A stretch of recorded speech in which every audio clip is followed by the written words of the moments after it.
E aí, galera, de volta a mais um vídeo. Hoje eu vou ensinar como baixar Super Sul. Esse aqui, ó, galera, como baixar root. Primeiro, gente, vocês vão precisar disso daqui, Frama Root. Vocês baixam ele, na Play Store.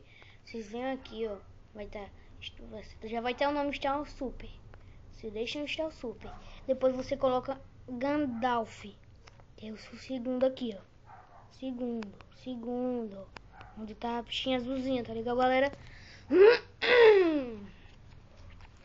Quando vocês fizerem isso, vocês reiniciam. Mas eu não vou reiniciar, porque senão, né, galera, vai parar o vídeo.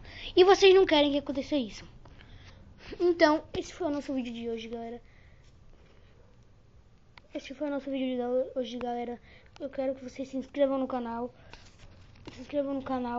Compartilhem nas redes sociais, dê um like. E vou agradecer muito, galera. Até a próxima.